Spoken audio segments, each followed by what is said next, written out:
This is Movers and Shakers, where we interview the upcoming generation of make it happen multifamily investors to share their story. Welcome to Movers and Shakers. My name is Josh Rusin, Community Director at Jake and Gino, and today I'm joined by a special co-host, Dylan McGow, Senior Business Advisor with Jake and Gino. Welcome to the show, Dylan. What's going on? I'm doing all right, Josh. I got a chance to be a guest on the show. Now have the opportunity to be co-host with you. A lot of exciting things in the Jake and Gino community. We've got an event coming up. A lot of students closing deals lately. Just super excited to be here with an awesome guest. Yeah, making it happen. And speaking of an awesome guest, today we have Vince Gethings. A little bit about Vince. So he's the owner of a Michigan-based Villanautics LLC and co-owner of the Tri-City Equity LLC. He has over 7 years of multifamily investing experience. He currently owns and operates 20 units in his personal portfolio, an additional 52 units in JV, and 48 units as a GP. He specializes in market research, due diligence, strategic planning, project oversight, and execution. He recently held the position of resource advisor for the U.S. Air Force, where he drafted and managed the operational funds and projects for a $1.4 billion enterprise. He also holds a green belt in Lean Six Sigma process improvement. And last but not least, he's a coach for our Wheelbarrow Profits Academy. Without further ado, welcome to the show, Vince. Hey, Josh. Thanks for having me on. Of course. Again. All right. So in today's episode, we're going to do a special deal case study. Vince, I want to highlight a little bit about the most recent deal you closed. And for the listeners, let's talk a little bit about how you found the deal and the markets it's in and why you like that market. Got it. So the last deal we closed is going to be La Puerta del Sol in El Paso, Texas. So we found this through broker relationships down there in El Paso. This is a new market for us going to El Paso. Our normal market was in Michigan prior to this. That's where we have those other units, the 52 and the 20. Two of my partners were really bullish on El Paso. One of them is a LP in 3 deals there, I think like 500 units. So he was pretty much just feeding us the stuff from those other deals he was on. And that market research really kind of spoke to me. And then another one of my partners is in the Army, and he was stationed at Fort Bliss for a few years. So he had some personal knowledge of living in that market, and he was turning me on to that market. Because before this deal, I'd never would have considered El Paso in a million years. Probably couldn't, pinpoint it on a map. I know it was like West Texas somewhere. But that's, they won me over on El Paso. We all went in, voted, say, hey, we're going to start moving focus to El Paso and go there. Started getting out to broker relationships, and we found this deal. It was originally a 96 unit was the package we found, the OM that was sent to us. And we eventually whittled it down to the best 48 units of that 96 unit portfolio. So that is the top level view of that. And also we closed this as our first syndication out of a JV, which we did our last deal. All right, so I got 2 really big takeaways from there. One is, Vince, you were open-minded, right? You weren't closed-minded when somebody said, hey, let's check out this opportunity and this market with your partners. And the other one is your network, right? You had partners that opened you up to that opportunity, were really big. So it's not something you hear very often where someone's like, hey, I whittled a deal down from 90-something units to what it is today. How did you get that thought? Why did you do that? Talk a little bit more about that. Yeah, absolutely. So the 96 units was made up of three properties that were all adjacent to each other on like one block. And it was a, let me think here. So it was a 48 unit, a 10 unit, and a 38 unit that were all right next to each other. The first thing we did was we nixed the 38 unit off of it because it was all 1 bedrooms and it kind of looked like a motel. So you can imagine like motel strip building, and they're all 1 bedrooms. And then our boots on the ground there did a quick walkthrough of it, and he said they were in pretty rough shape. So more from a value add into like a full-on distressed property, and we weren't about to do a huge heavy lift from 4,000 miles away. So that was like the low-hanging fruit. Let's just nix that. We didn't want to open up that can of worms. So we carved that the 38 out of the deal. And then once we got into contract on it, we flew there and saw the property ourselves. And then we noticed the 10 unit that was next to it was also in really bad shape. It was 50% occupied. So the whole top floor of this 10 unit, the top 5 units were completely empty and vacate for probably like a year. They were like half not remodeled, but half destroyed. Like they completely like gutted them. And so it's just a empty shell. And again, it didn't fit our business model for our investors that we were looking for, that value add, not a distressed property. And then the 48 that we liked, the best 48 was about 20-year newer build. So they were built in about 1985, and the 38 and the 10 next to it were built in like the 60s. So there was completely different vintage, which has its own problems. So once we sat down and kind of looked at these two properties, one was like a light value add in the 80s build, and the other one was like a super distressed, 1960s full gut job build. And it was hard. It was two completely different business models. So we had to sit down and be like, okay, it's just best to just carve those out, focus on the 48, pick one business plan and stick with that. And that's what we ended up doing. And the sellers understood. I love that, Vince. And I think you said something extremely important there, talking about business plans and sticking to the business plan, having the discipline and not forcing something that's outside of your realm of expertise. So I think that's extremely important for the listeners to have an understanding of is know what it is that you're looking for and stick to a plan. Can you tell us a little bit about the financing on that deal?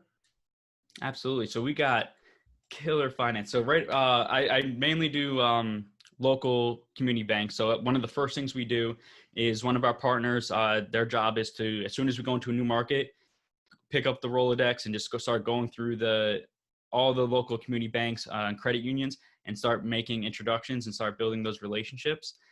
So we landed on a couple local banks there. One of them was super bullish on El Paso. They were actually the most optimistic person on the whole deal from start to finish, which is it's good. It was surprising for us. Usually the lenders and their underwriters are the super conservative ones, but they were like, no, El Paso's strong. We're going places. The next 7 to 10 years is going to be huge for us. So the terms we got, the first set of terms was 75% LTC. 25-year AM, 4.75 APR, 1 point origination, 1 point prepayment penalty, 12 months interest only.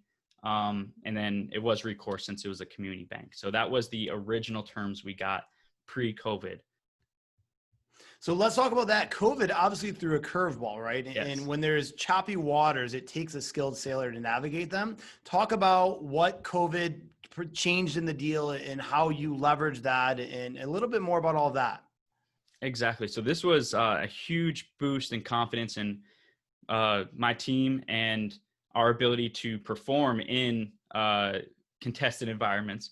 When the market gets tough and everybody starts freaking out, us being able to stay calm, cool, collected, and keep pressing forward on a deal. Let me see here. We took some notes. So our original under contract on the 48 unit was $36,200 a door. So that was pre everything. That was like February of 2020. So February this year. That's what we went in original contract with. We did due diligence, got a couple thousand, 100,000 shaved off, and we got down to $34,500 a door just based off of our regular due diligence and CapEx budget and everything like that. And then COVID hit. So when that hit, we put the deal on pause. We actually backed out of the deal at first because we started doing, started writing down all the things like, okay, what could happen? We started calling all of our mentors, everything like that. Like I called Gino. We started looking at other guys that were huge in that area, especially in Texas, on what they were underwriting with. And I did a super nerd thing about it. I created an Excel sheet and I was like, okay, here's what Gino's saying. Here's what like Neil Bao is saying. Here's what, Brad Schumacher, over in Dallas is saying. And I created the spreadsheet of like all these big hitters, a couple other guys in the Dallas, Austin, Houston area that have thousands of units, what all they're saying and how they're changing their underwriting. And then I just averaged them out. I'm like, okay, well, it seems like the average is everybody is cutting all additional income for the next 2 years or the next year. Everybody is stopping rent growth and even doing a 10% negative rent growth for the next 12 months. So we put that into our underwriting. Everybody shored up their reserves up to 12 to 18 months of pity reserves. So we put that into our underwriting. So yeah, no rent increase. Actually, we modeled the rent decline 10%. We did 30% economic vacancy right out of the gate for 18 months. We're going to have a 30%. So going from 100 down to 70% economic or 70% economic occupancy. So we modeled that in there, and if the deal still worked, it still worked. And at that point, once I modeled all this in, those it was 4 or 5 different factors, the deal didn't work. So we had to sit down and have the vote, and are we willing to take this risk? And really, as fiduciaries for our investors, are we willing to risk our investors' capital? And at that point, as fiduciaries, we weren't willing to do that because rule number 1 is don't lose your investors' money. Preservation of capital is rule number 1, right? So we voted to back out of the deal on Friday. We had the tough call with the broker. And look, with everything that's going on, this is we talked to people that have thousands of units and all of our mentors, and this is what they're modeling for the next 18 months. And once we plug that in, this deal just doesn't cash flow. It's too risky right now. And they understood, and we shut the deal off on a Friday. And then we spent pretty much Friday night all the way to Monday figuring out how we could make this deal work. Just lots of coffee, lots of late nights. I think we worked, 20-hour days over that weekend of what levers can we pull in order to make this deal work. And then I got back on the call on Monday with them. It was Monday or Tuesday, and I was like, look, this deal's done. The only thing that would make this work is a substantial seller credit at closing that would give us the liquidity to weather the storm of uncertainty going forward.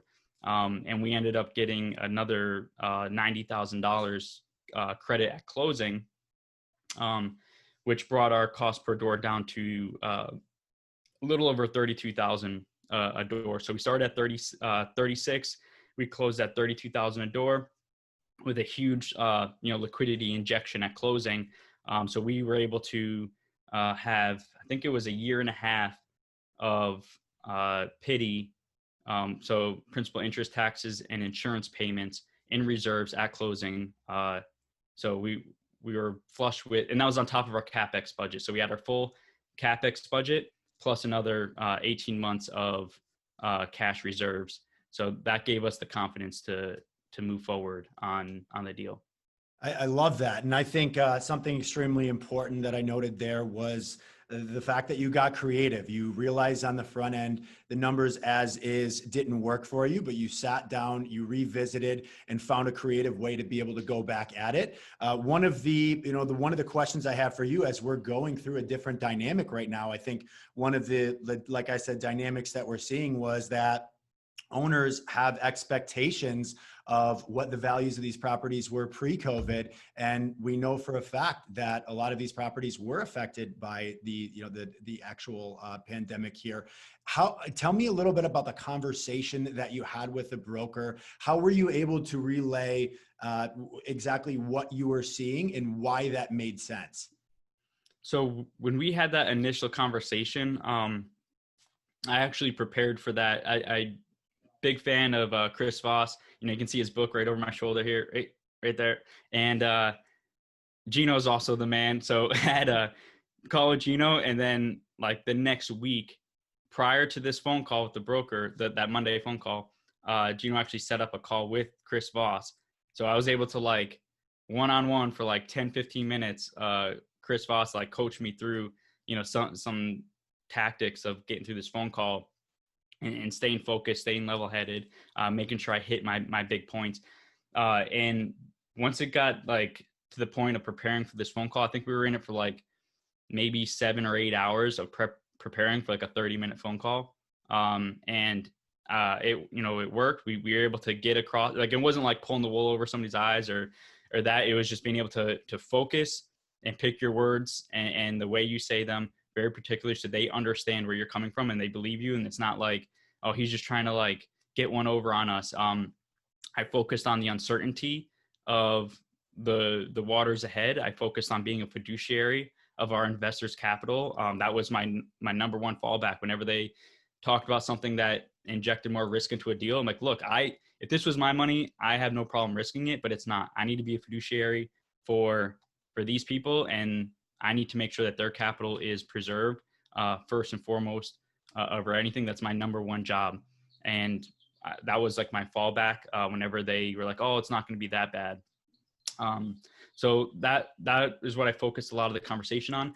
I brought in another angle of the data too. So we did a whole bunch of compiling data and like, look, 80% of the people, or I think it was like 50% of the people that live there are in some kind of services or hospitality type.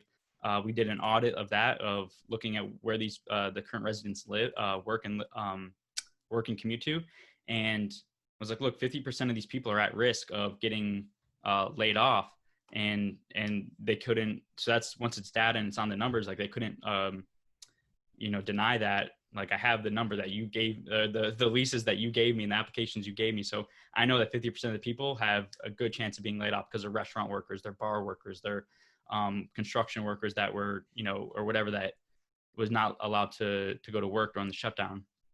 So for the people that were like very analytical on that conversation, I appealed to them. Then I got to the emotional side of it of, understanding, being very empathetic to the seller. Like, look, nobody wanted this. I understand where the seller's coming from. 2 months ago, this deal looked like this, but this isn't the same deal that we found. This isn't the same deal that we were underwriting. This isn't the same deal that it was 2 weeks ago. It's a completely different deal. Everything we did up to this point doesn't exist anymore. It's just, we took that, threw it in the wastebasket, and we had to start completely over. And this is where we're out under this new deal, under this new underwriting guidance from our bank. We talked to our bank's underwriters too. So how did they immediately change? The big one everybody talks about is the 12 months reserves. And like, look, not only that, we have to come up with another 75 grand of reserves. So we have uncertainty of being able to collect on rent, higher vacancy projected, and I have to come up with an extra 75 grand at closing to appease this, the lender's reserve requirements. So being very empathetic, using the data, empathetic to the seller and the situation they're in, but then still pressing like, look, I'm still your guy here. I'm still the one that is going to be able to bring this deal to the closing line and no one else. So that's always like that underlying, that tone of, I'm the closer that you're talking to, that you want to stay at this table with me, and keep giving them that confidence in you and your team to be able to perform.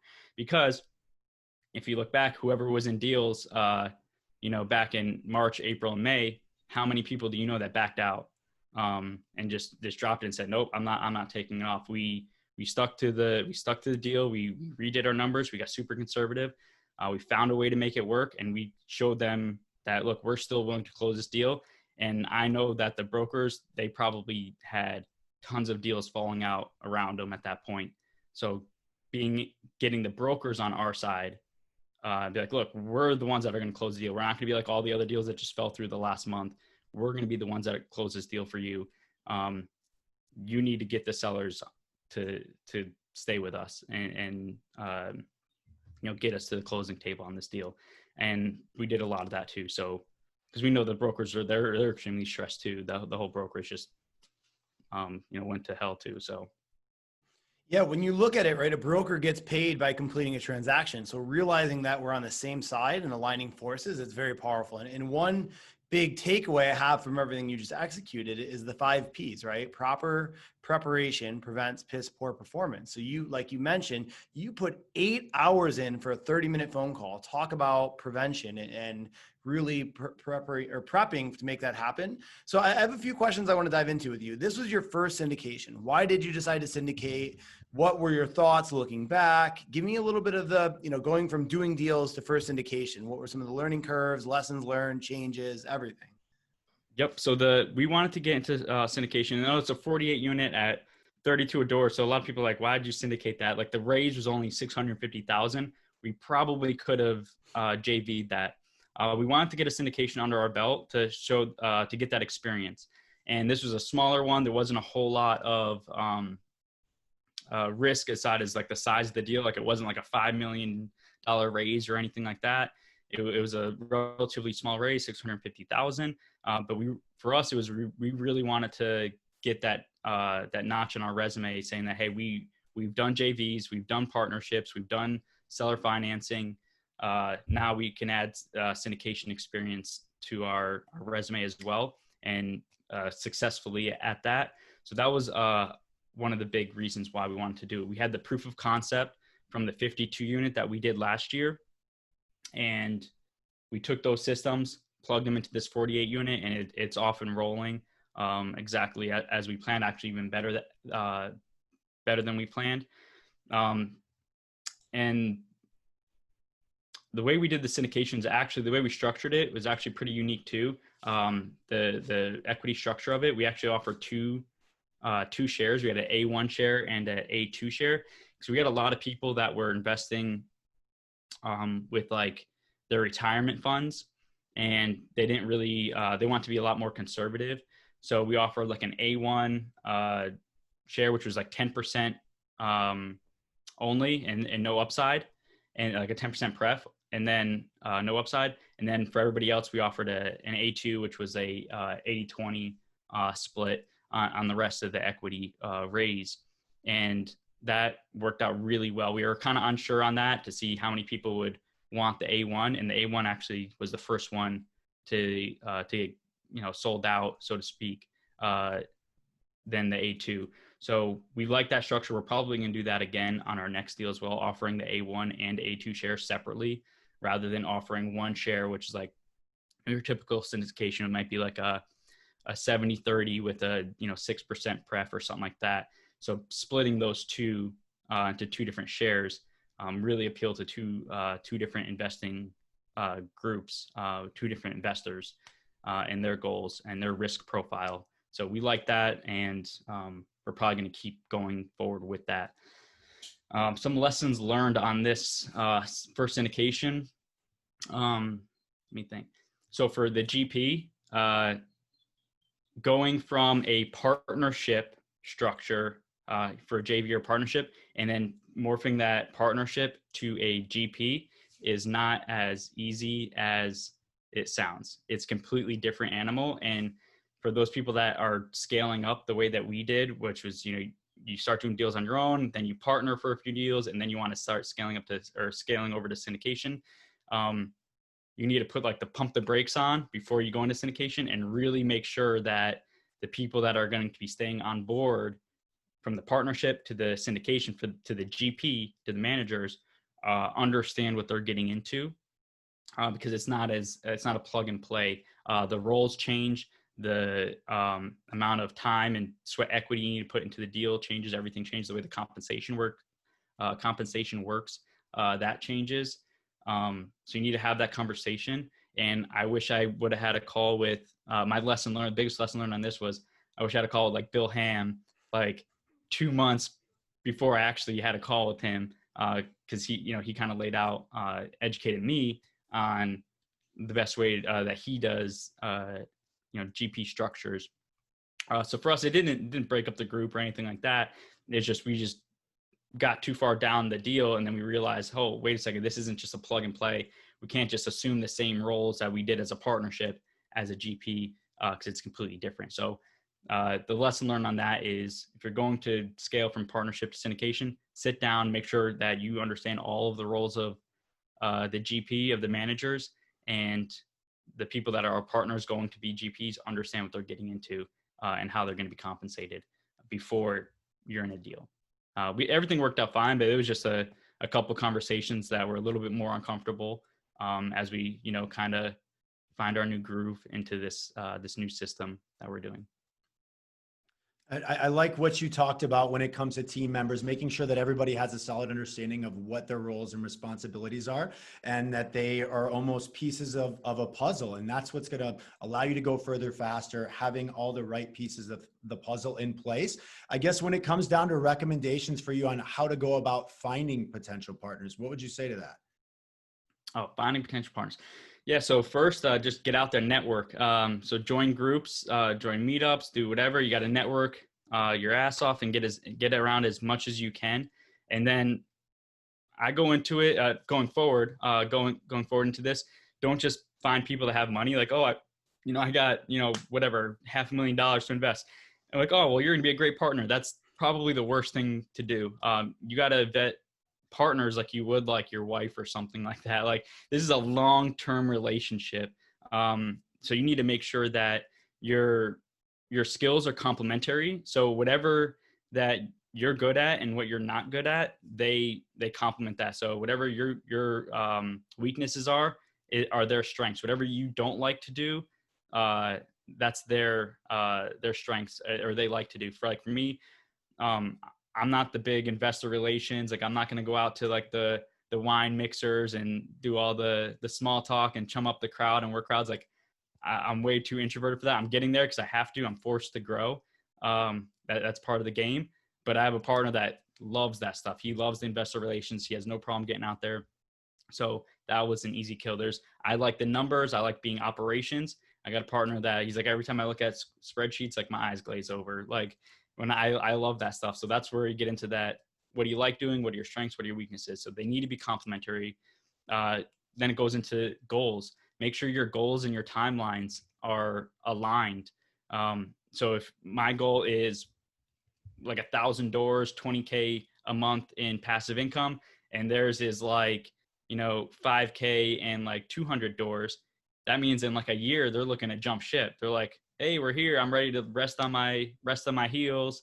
I've achieved what my goal was. So my work ethic and my input to this team is going to, go down to 15% productivity because, I've already achieved my goal. So you have to make sure that your goals and your timelines are lined up. And then lastly, the core values. You have to make sure that you're absolutely aligned. Your morals, your values are completely lined up. Because once you start forming, you have to work with this person. So you got to make sure that you like them and you understand where they're coming from.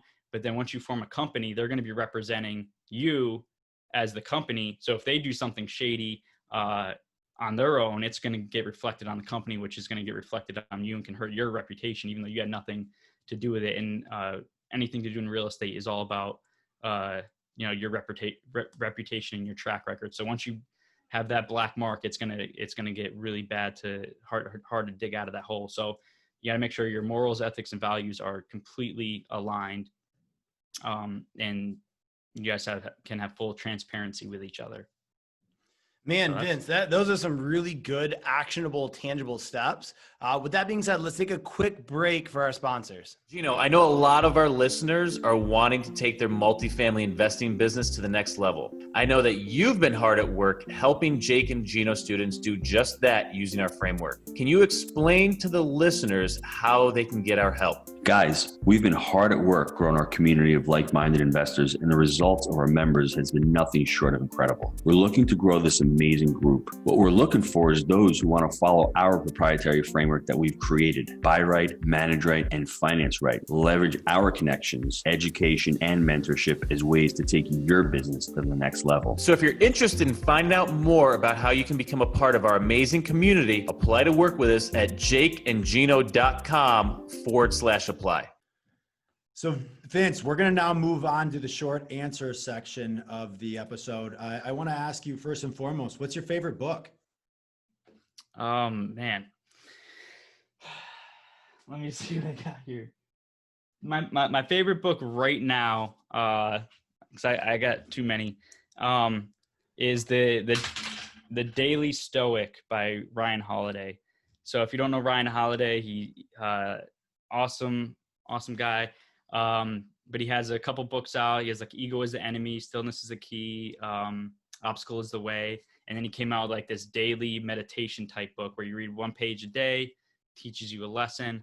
And that book has been really good on my daily routine of just aligning my thoughts and my mind, starting the day. So favorite book right now, probably that one on the stack of like 10 books I'm reading right now. So So next up, I want to have you give the listeners a little bit of an understanding of your daily routine. And when it comes to you, what is your best habit for success? Oh man, daily routine. So I actually have it written on my wall here so I don't forget. My daily routine. So doing the daily stoic meditation, that's a good one. Probably, let me think. I scribe my goals every day. So I have my book that Josh sent me or whoever sent me this. So every day in here, I write my goals in here. So that's one of the first things I do every day. And then when it comes to productivity, planning out the night before for the next day is really understanding what are your big rocks that day. What's the one thing, right? If you want to go into the Gary Keller one thing. So really sitting down that night before, trying to clear your mind and be like, okay, what are the big rocks that I must accomplish tomorrow before anything else? Block that out on your calendar. That has been probably the most productive thing I've done in terms of just getting things done, is planning the night before or sitting down on a Sunday night, planning the week out, your big rocks for the week. What are your big appointments? What are your big tasks that you need to complete? And then you don't do anything else until those are done. As far as like staying motivated, the daily scribing and meditation type thing, I'm big into that too. That helps keep me motivated when the grind starts sucking, and then you're like, okay, why am I doing this again? And you can kind of take 5-10 minutes, sit down, meditate, scribe some goals, and fill up the tank of motivation again. I love the fact that you mentioned your why, because this is a thing that every single day in this business is not necessarily going to be sunshine and rainbows. You've got to think back to your motivations on a day-to-day business to put you through what's necessary to actually build this business. So I love folks that are extremely focused on their why on a day-to-day basis. I think there are an absolute ton of golden nuggets in this episode today. Just a couple of things that I want to go through. First and foremost, making sure that you have an understanding of your business plan and then sticking to that, staying disciplined. We at Jake and Gino, we talk a lot about protect the plan. So I love that you knew exactly what it was that you were getting into, criteria for your deals. You knew what didn't fit that and you moved on. And so I think that's extremely important, especially for newer investors to have an understanding of, as well as you talked a lot about how to find partners, finding partners with complementary skill sets and making sure that your goals are aligned, knowing that each of these partners is going to have direct ties to you when it comes to their morals, when it comes to their ethics, and your name as a whole. So tying yourself to the right ship and surrounding yourself with like-minded individuals, community, to be able to find those partners, which are going to allow you to go further faster. Josh, do you have anything to add to that? Yeah, so a few things that really stood out to me is, one, obviously the numbers don't lie, right? You can't argue with that. When you presented facts, all of a sudden it's no longer opinion. That helped you be able to prove, and show your point. And also putting investors first, right? When you approach an investment from that philosophy, you're going to do good because you do have a fiduciary responsibility to them. And then also how important it is to stay open-minded and network. So those are some of my big takeaways. With that, Vince, how can the listeners get a hold of you? Yeah, absolutely. So we have connect@tricityequity.com. That's our direct line email straight to us. That'll go to the whole management team. You can ask us any questions you want. We're on Facebook. We have the Tri-City Equity Group Facebook page. We have the Honolulu Multifamily More right there. Group that we run with Jamie Gruber out here. We're on Instagram. We're on LinkedIn. So Vince Gethings on LinkedIn. I'm there as well. So we're trying to be that omnipresent marketing plan. My partner Duke, who's also the one with the that likes doing the investor relations. So he's doing this whole plan. So I'm letting him run with it. So you should be able to find us very easy. Awesome. And we'll go ahead and put those social links within the notes of the show so that we can find them there. Vince, listen, I just want to say I appreciate you being a guest on the show and really taking a deep dive into your deal and showing what goes into this and how you were able to successfully navigate the waters of COVID. Now, guys, listen, if you want to be the next Movers and Shakers guest, email us, josh@jakeandgino.com. Until next time, let's make it a Movers and Shakers week. See you, everybody.